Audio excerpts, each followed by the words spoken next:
the way you get a permanent change in your weight is to have a permanent change in your mind and your awareness. Welcome to this week's Escape Your Limits podcast. Today we talk to a businesswoman who has found out why most diets do not work and has identified the main reason why the majority of people are unsuccessful in permanent fat loss. Through her program, she provides new tools to help you identify destructive beliefs that sabotage not just your attempts at fat loss, but also destroy your total health and well-being. She shows you how to replace negative and limiting beliefs with healthy new ones that can create lifelong health and success. So for an insight into the power of the mind, please enjoy this week's episode with Dwyer Hansen. Crystal, thank you so much for joining us again on the Escape podcast. Last time we spoke, you just started your tour to promote the book. So how's that been going? It's been going great. We've been having so much fun, Matthew, doing our podcast tour. I mean, it was difficult in the beginning because we had planned these enormous events. We had a 10,000 person event, like a 7,000 person event all over the country. And, we were collaborating with like a large insurance company, all of these things that were where we would sell thousands and thousands of books. And we launched the book April 28th and, the world had just shut down. So it was really disappointing. But at the same time, we had this meeting with our publisher and Mark and I, and he had to decide, do we want to move forward with this? Because a lot of people were just pushing their books back to the fall. And because no one knew what was going to happen, all the bookstores were closed, all of these events were canceled. And that was disappointing. We all decided that this message needed to be heard now. It's Ask the Bridge from Your Dreams to Your Destiny. And we knew that people were just having a tremendous amount of uncertainty and that everybody would have a lot of questions. And as it turns out, the uncertainty has been far greater than any of us anticipated in the beginning.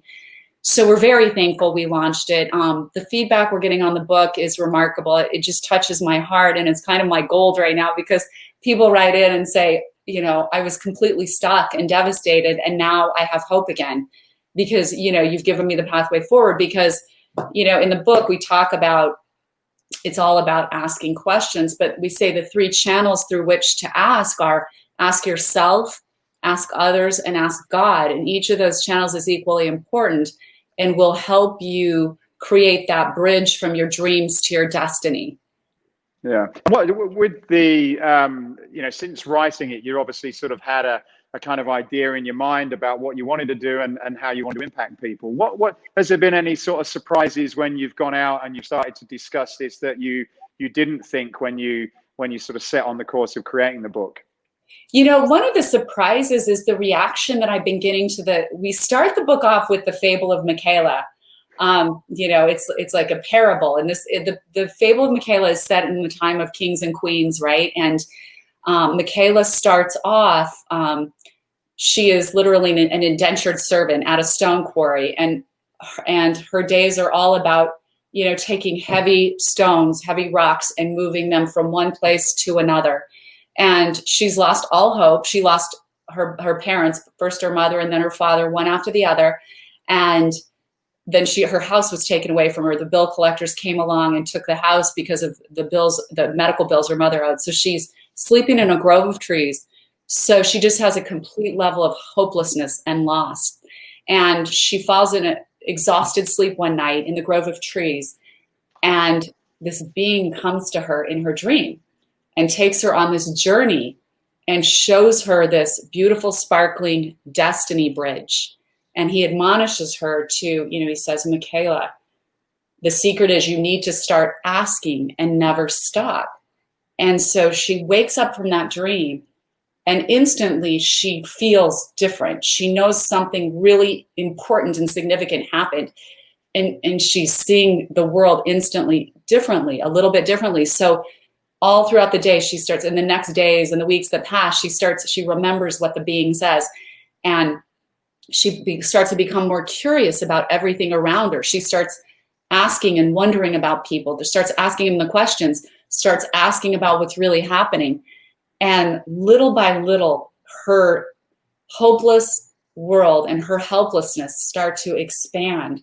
And she gets in these increasing levels of joy and understanding and rewards and satisfaction until by the end of the story, her entire world has transformed. So that's just a brief overview of the fable of Michaela. But what's amazing, you asked what was surprising, how many, both women and men, have come to us and said, I couldn't stop crying, or, I read this fable, Michaela, and then I read it 3 times, and then I had to go read it to my wife, and I woke my daughter up and read it. So that's been really fun, because I think it's really every woman and every man's story, because we've all been there, and a lot of us are there right now at that place where life feels like we're just moving heavy rocks from one place to another, and we've lost a lot of hope. Yeah, absolutely. I think it's very relevant for where we are at the moment. And one of the things I wanted to, reason we got you back on and I wanted to talk to you about is obviously there's mindset, which is something that I guess a lot of people are sort of struggling with, creating a healthy mind. And you've got a program and a book called Skinny Life, and the majority of that, or a big part of that, focuses on how important the mind is in getting that sort of body that you want. Now, a lot of the people that we work with are in the business, are trainers and own clubs and fitness businesses. So there's certainly not a shortage of great diet ideas out there, and there's certainly not a shortage of fantastic equipment out there to get you working out. But obviously, a lot of people, as we all know, they get on a program and they stop and they put on weight and then they get fit again, or they drop out and they never go back again. So a couple of questions on that. So, why do you think, based on your experience, do people have such an issue of keeping up with those programs and those commitments, and what sort of led you to create the Skinny Life program? Well, that roller coaster cycle that you're describing, Matthew, that most people live on for many, many years, if not decades, around the weight loss issue, is exactly why I created the Skinny Life. Because fitness and weight loss is, for me, is like any other issue in life. Anything you're trying to change, it requires you understanding at a very deep level why you're doing what you're doing. And so I call it mind excavation. But my program is very different. It's like counterintuitive to everything you've ever heard. I say, throw away your scales, stop counting calories. None of that matters. I say things like, I want you to love foods more than you ever have, but I want you to love the foods, learn to love the foods that love you back. And so Skinny Life is all really about a relationship with you. It's about learning to love yourself. It's learning to understand how you got here and how you sabotage your own success and progress and actually do things that are completely against what you really want for yourself. And that includes a number of things, and I can get into those. But what I realized with everybody that I worked with for weight loss is that they start to wrap their identity around their weight. And so even though they start to lose weight for a while, they'll go on a program and they'll, lose some weight and look good for a while. The fat person is still living inside somewhere. And that's the person that we need to get rid of. And so I actually had clients that, would save their fat clothes. And there was actually a guy I had three wardrobe sets, like, his medium, his small stage, his medium stage, and then his fat stage. And so when you approach weight loss like that, there's absolutely no way you can be successful because it's just a temporary fix. You're not going inside and really looking at the deeper problem. Yeah. So what might be useful, and it's certainly something I've spent quite a bit of time learning from you guys, you and your husband, is that a big part of it is what works on in the mind or the head, whatever you kind of call that, the brain. But it works in a particular way, and there's certain things I learned from listening to you guys. So what might be a good place to start is to kind of explain sort of how that mind works and what's the link between the sort of conscious side, which we sort of or rational side, and then this other part which you sort of explain as the unconscious, and how that kind of impacts some of the things that we're talking about here. Right. It's such an important question, Matthew, because you can do anything, you can do any diet or anything for a short period of time. But if you don't do this deeper subconscious, deep mind work, like I was saying, nothing will change. You will just stay on that roller coaster for the rest of your life. And the way you get a permanent change in your weight is to have a permanent change in your mind, in your awareness. And it really starts with being gut honest. And again, even with the skinny life, the reason we wrote the book on Ask is, and we have a health and fitness section in Ask, and we talk about this. You have to start asking yourself the honest questions. You have to say, do I really believe that I can lose weight permanently, that I can accept that I can be permanently beautiful, healthy, and fit, or am I always afraid the fat person's going to come out? And those are important questions to start to ask yourself in the beginning. You have to, tackle those fears in the beginning, and you have to ask the questions, answer them honestly, and then start to understand why those fears are there, and realize that they're just fears. You can release them. It's not your identity. And in the skinny life, I talk about, taking on that identity as a heavy person, because when you have those fears, that's what you've done. You've started to identify with a state. And that, like I said, these philosophies work across the board for anything. If you're depressed, okay, people start to take on depression as a state. It's like, I am a depressed person. And I know, a lot of doctors are argue, and they'll be like, no, it's a biological thing, and people are genetically prone to it. And that's true, that even people who are genetically prone to depression can control their depression many times with some of these techniques. And I'm not a doctor. It's like, always see your doctor. But I've had tremendous results in my practice with people who came to me and said, I have been depressed. I'm a depressed person. I've been depressed my entire life. I've gotten psychological counseling my entire life for depression. So it's that same thing. It's that identification, that personal identification with a state of being. And what I try to get people to do from the very beginning is to understand you are not your state. It's something that is upon you, like a big rainstorm, or a big situation that comes up, but it is not you. It is not you. And so the Skinny Life program includes separating from that identity. And I take people through these guided visualization audios that help you do that identity separation. It's so important in the beginning. You have to stop thinking, oh yeah, I'm fat. I'm a fat person. The fat person's going to come out again.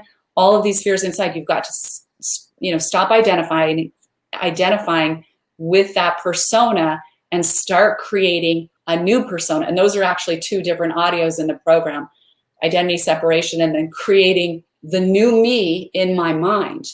And then we go through that, creating the new me in my movement, creating the new me in my eating. So all of those are, equally important parts of it. Mm. So with the, with this sort of unconscious part, are they, is it a case of just sort of making the decision and that, that part of the brain will kind of absorb it? Or is this something that, do you have some of these sort of habitual thoughts that maybe you're not consciously aware of, that somehow you have to kind of, remove, in whether it's, as you say, through the meditation or through affirmations? Because it's, some of the stuff, even with myself, I kind of have these decisions to do something, but then for whatever reason, something in my head's kind of, I'm fighting with myself, and don't always kind of get to where I want to do. So how what's kind of going on there? And is there an easy way to kind of like fix those things that might be sort of in the back of your brain somewhere? Right. And it's so different for everyone, Matthew. But I would say the longer you've had a condition or a state that you've carried, and the more serious it is, the more time you're going to need to spend with your subconscious mind. Because what happens in the subconscious mind is, through a lifetime, we accumulate all of these programs and we don't even realize they're happening. We've lived our lives. Things have happened. We've been raised in a certain way. We've been taught a certain way. We were, our culture, the cultural norms we've been raised in, our families, family patterns. Well, some of those things carry really negative messages. So throughout our lifetime, we get all these negative messages, or these messages that become self-defeating to each of us in a different way. And it's funny because two people in the same family might have gotten the same message, but sometimes it's how we receive it, our level of sensitivity, how we deal with things personally. But, because those are so buried, we really have to go back and do sort of a mind excavation and start to look at, and that's what these programs do, is kind of go back into the past and sort of, the more you can identify where this thinking got started, was it when Uncle Joe kept calling me, hey, you little chubby cutie, or something like that, or, you we're going to do a photo at, with your cheerleading team, and someone said, hey, can you get in the middle? You look too chubby on the end, or, you look whiter than the other girls.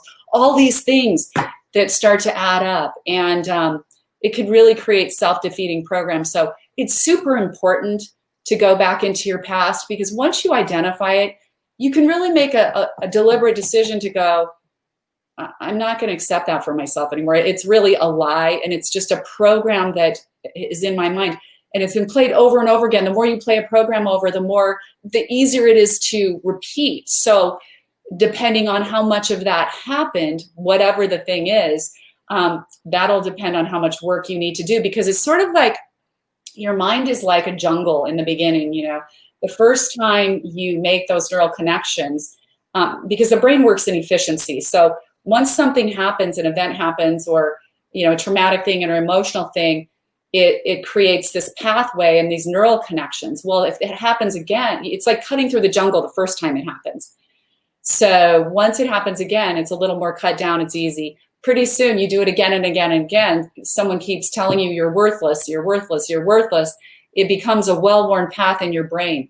Oh, there's the worthless path, I'm worthless. So then you go down that path so easily every time. And so what you need to do, what we do with my work, is we try to let that path grow over by replacing it with a completely different path and realizing it's a faulty path. And it's just such fascinating work. And I love doing it, because really you can change anything in your life. Mm.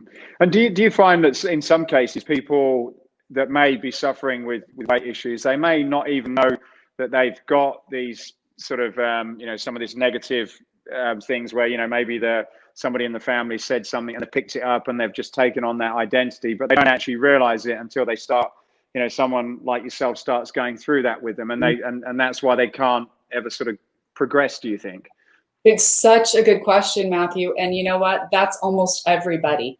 If you are in a state where you are feeling terrible about yourself, you feel depressed or anxious all the time, and this is something you've experienced again and again and again, yes, the answer is yes. Like, you don't even realize what happens is, like you said, people start to think, this is me. This is who I am. That's a self-identification, right? I am this really fat person, and oh gosh, I lost weight, but I'm really an imposter.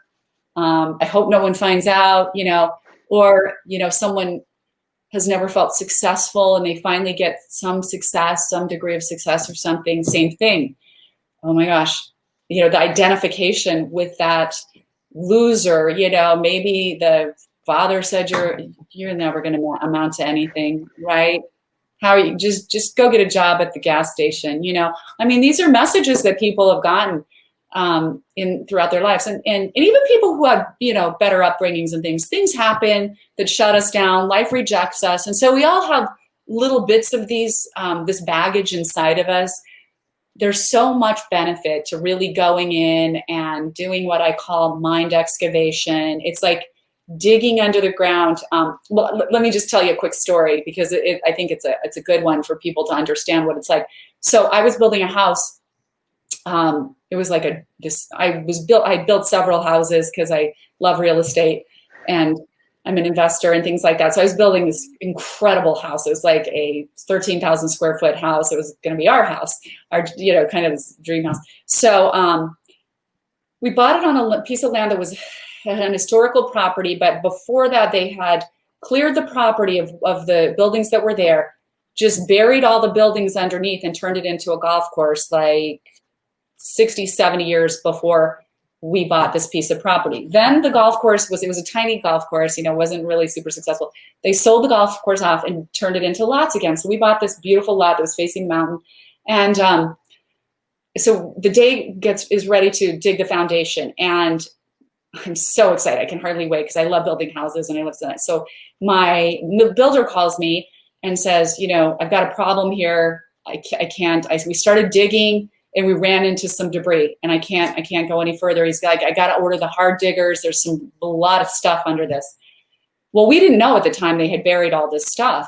So I was like, oh, you gotta be kidding me. Can we just hurry and start digging? So I go over there and he's already got the diggers and he's digging and this big mountain of stuff is piling up.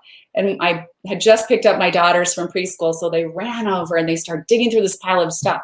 And I'm talking to the builder and pretty soon they came running over and they're like, Mama, look at this. There's treasures here. And so they showed me these like amazing little tiles that were like really thick, like ones I'd never seen before, handmade tiles it looked like they came from Europe, different parts of Europe. And I was like, those are beautiful, so they're like, can we keep digging? So the next day we brought our pails and shovels over, they kept digging and we found some beautiful things. And we also found some things that were like, beautiful pallets of roof tile with this fabulous green glaze, but it was cracked and broken. Couldn't use that. Found lots of concrete, pieces of road, a lot of crap that we couldn't use, right? So we carefully plucked out all these beautiful things that would be valuable to our new, perfect, masterpiece home. And we integrated those into the designs, like on the walls and in the kitchen and in some of the bathrooms. So it was a lot of fun. But I say, that's exactly the same thing that we need to do in our own minds. Okay, so when we go deep down, we're going to find the debris that has accumulated over many decades, many decades. Some of it, is painful and horrible, and it serves no purpose anymore. But we can take the beautiful pieces, the pieces of wisdom, the things that serve us, and we can integrate those into the new structure, into the new life we're trying to build for ourselves, whether it's a new life in our health and fitness, a new life in our career, a new life in a relationship, because so many people go through these issues in relationships. You talk about self-love, which is sort of an interesting thing for a guy to really talk about, but and you explain why that's important. But do you find that people generally love themselves, and is it important to have to love yourself, whether if you want to, I guess, lose weight or be successful in business or whatever, why is that something that you mention, and how important is that in a sort of successful life? Right. I think I definitely think people do not love themselves enough, and or cherish themselves enough. And I don't mean that. I think people get confused because they think of it in a narcissistic way, like I'm so great, I'm better than everyone else. And it's not really about that. It's about understanding, because most of us live in this place where we're really down on ourselves. There's a lot of unworthiness. We think we're not good enough. We talk about this in the book, the 7 roadblocks to asking, the unworthiness, the doubt, the fear, the excuses, the pattern paralysis. We just get stuck in our patterns. So all of those things we need to overcome. But the self-love part is more about understanding that you are a part of creation. And creation, all of creation is magnificent. All of creation is beautiful. And every person has unique and amazing qualities about them that they need to appreciate. And there's no one really like you. It's true. I mean, there's no one like you. And if you can start to realize that you are, just like every flower is different, even every plant is different. Like, I love looking at the lacy structure of the leaves on the mesquite trees here. I mean, things like that. And I find it so fascinating that nature is so unique. Everything is so unique and beautiful in its own way. And if we just looked at ourselves like that and tried to discover more than ever the things that make us unique, and wonderful and beautiful, and the way and understand the way that we can make people happy and bless lives, because everyone can bless lives, everyone can make someone happy.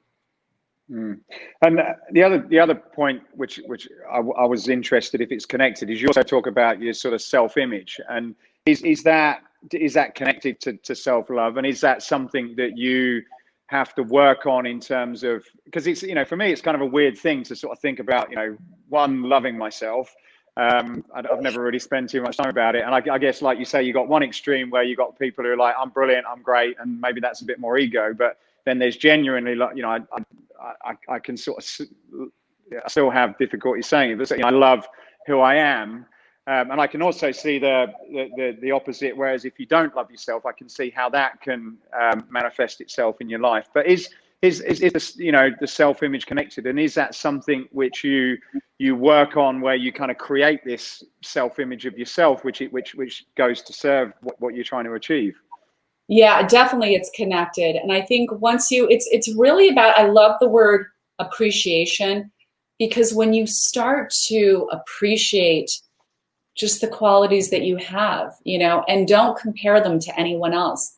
Appreciate, you know, your unique perspectives. Appreciate, even if you're kind of shy or whatever it is, it's okay. It's you. There's nothing bad or wrong about you. It's really, that self-love is important, and it's important to appreciate everything that you are. And narcissism is really a destructive thing. I mean, I really believe narcissistic people are actually don't have self-love, and they're missing a lot of self-esteem in some ways. Yeah, and true self-esteem. It's almost like a phony. It's a front. You know, it's almost like a phony disguise. It's a different self-identification that's a bit phony and not sincere and genuine, and you can feel that. I mean, most people don't resonate or really particularly like a really narcissistic person. No. And it sounds like a little narcissism. I mean, you know, we do. I mean, human beings are all a little narcissistic. We see through things from our perspective and that sort of thing. We're not all perfectly unnarcissistic, but yeah, it sounds, you know, when you say those two words, I guess without spending time and having it explained, you know, that sort of self-love and I love myself can be sort of, you know, easily confused, and I guess it can sort of push people away from you know, I guess exploring that self-love. But I like what you say in terms of appreciate yourself, you know, appreciate where you are and what you do. Because I think nowadays, a lot of people, particularly young people I speak to, it's very easy to be forced to compare yourself to somebody else, whether it's on social media, and this person's much better than what I am. So, you know, I guess when you're comparing yourself with someone that you feel is better, then you're almost saying to yourself that you're not quite good enough. Do you know what I mean? Yeah, no, it's terrible to compare yourself. And when you think about how we come into this world as children, as babies, we love ourselves. We love ourselves so much. You know, we love our fingers, our toes, we love our bellies. You know what I mean? We just love life. And so it's sad that all of that natural appreciation for ourselves gets knocked out of us. And so I think it's really just like, again, appreciating who you are and just deciding that you're going to love being who you are. You're just going to love being who you are. And that, back to the weight thing, I mean, and the comparison thing, I think that's super important to talk about here, because, it's awful. I mean, the social media stuff, and everyone's so contrived. They're, you know, sculpting the perfect shot of themselves every time, and, you know, spending hours like getting the right light, and, you know, I mean, it's nice to look nice, but I mean, it's gone, you know, people put these filters on, I guess Snapchat, I don't even have Snapchat, but, you know, it's just, people don't even know what people really look like anymore. And so it's kind of a sad state of being, but, you know, really, I think the more you try to compete with that, the more miserable you are. I think the more you just decide to love being who you are, the happier you'll be, the more successful you'll be. And here's the thing, we can't all look the same. I mean, I tell people, like, with my program, Skinny Life, it's not about a certain weight or a certain size. That's why I say throw away your scales and stop counting calories. It's about learning to love the foods that love you back. It's learning to make it your business to care for yourself, to give yourself the best care. That is what you need to do. You are important. So there is a ton of information out there in my program and so many others about what foods are good for your body and what foods are not. What types of activities are good for your body? You know, exercise, movement. It not only makes you healthy, live longer, but it also makes you gloriously happy. So all of those are reasons to just love yourself, fit, slim, and healthy. And that's what Skinny Life is about.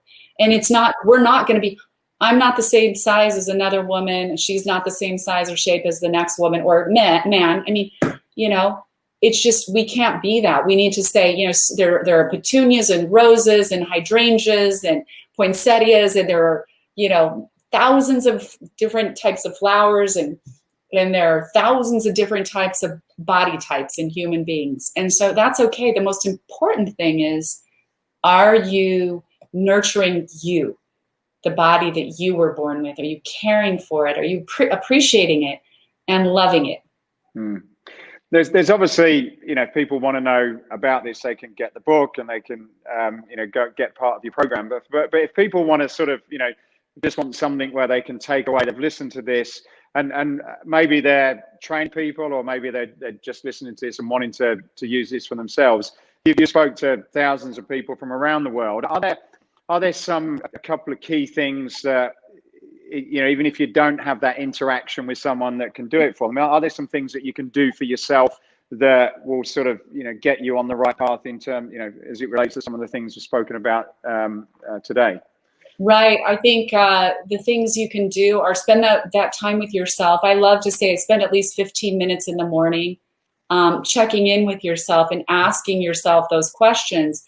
Am I, and a lot of those questions are in this book, Ask the Bridge from Your Dreams to Your Destiny. And it's all about health and wellness. So it's a great book for that. But asking yourself those questions is the beginning.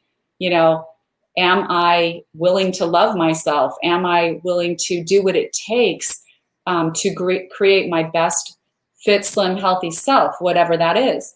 And you need to ask yourself, deliberately ask yourself those questions and be honest with the answers, because having those conversations with yourself is powerful, and just having the honesty with yourself, and then make a decision to, you know, create a relationship with food that is healthy.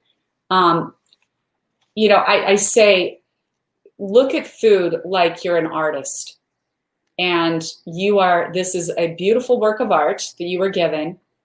And how are you going to keep this beautiful work of art the most beautiful? Like you're just a discerning, you know, very discerning and picky about what you're going to put in this magnificent, beautiful work of art that you are.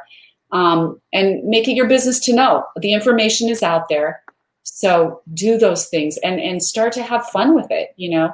And the third thing is, you know, exercise is interesting because it's hard for people. People think of exercise sometimes as pain and punishment. So the third thing I would say is stop thinking of exercise as pain and punishment, and start asking yourself what you had fun doing as a kid, or what you would have fun doing right now. Do you like riding bikes, or do you like skating, or, you know, maybe you still like rollerblading? Well, you can still find some rollerblades out there somewhere, you know. But those things are important to when you're looking at activities you like. See, I love to be outside. I'm an outdoor girl. So if I'm hiking or, you know, skiing, I haven't done a lot of skiing lately, but anything outside, biking, hiking, I am so happy. It doesn't feel like exercise at all to me. So a couple of questions then as we wrap up.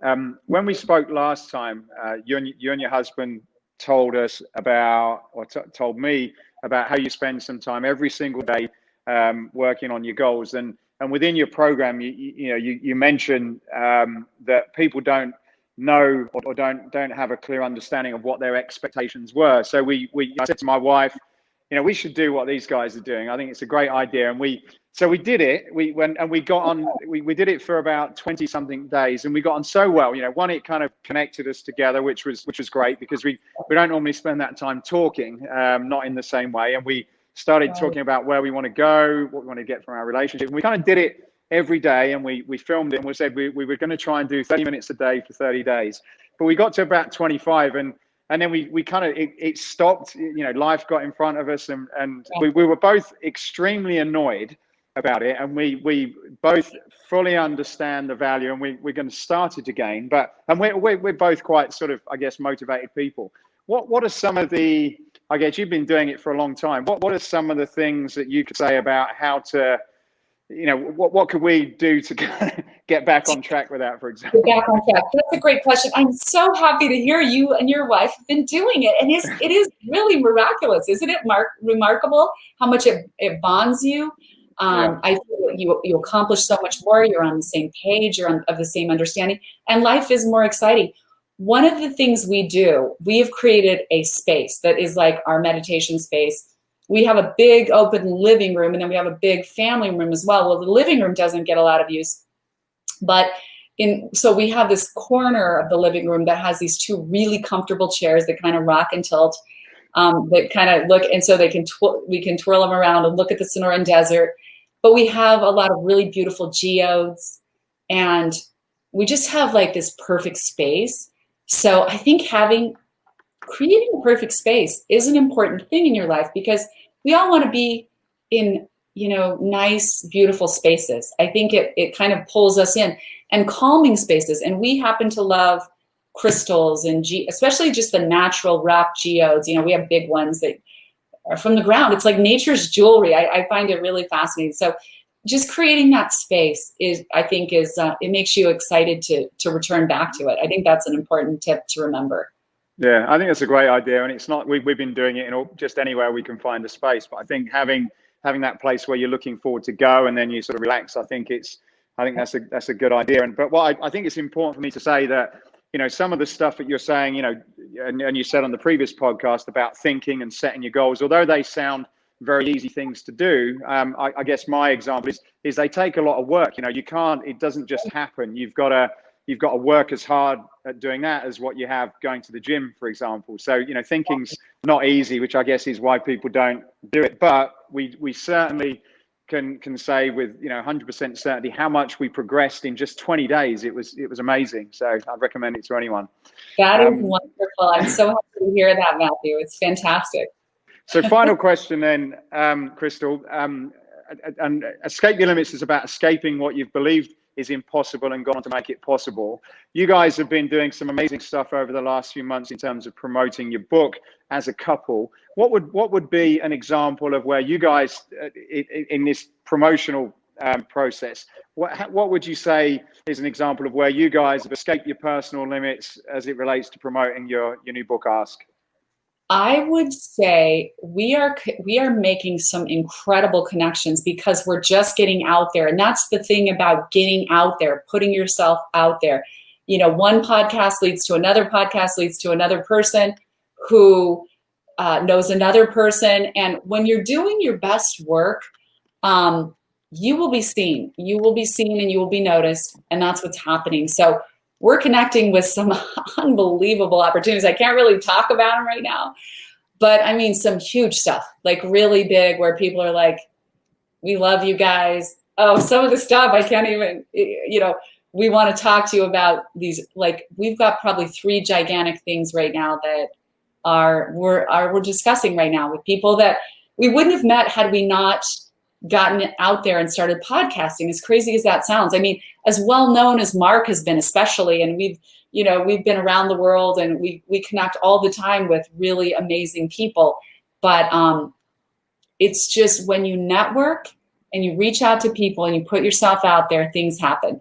And I just want to mention something now, and it'd be great if you pass this on to Mark. But Mark's had a lot of success, you know, both in his as a writer, as a business person. He's not the average person. He's had way more success than most people out there. But one of the things I really admired when I saw him promoting the book is how bloody hard this guy worked. How many interviews he did. It was almost like, it's the sort of thing that if you're 20 years old and you're just trying to start out, you would struggle to sort of keep up with the amount of people that he spoke to. So I really think that that's testament for someone in that position to be prepared mentally to start at the bottom, to speak to anybody in order to sort of get to where he wants to go. So I really take my hat off, and he's certainly inspired me to step up my game, that's for sure.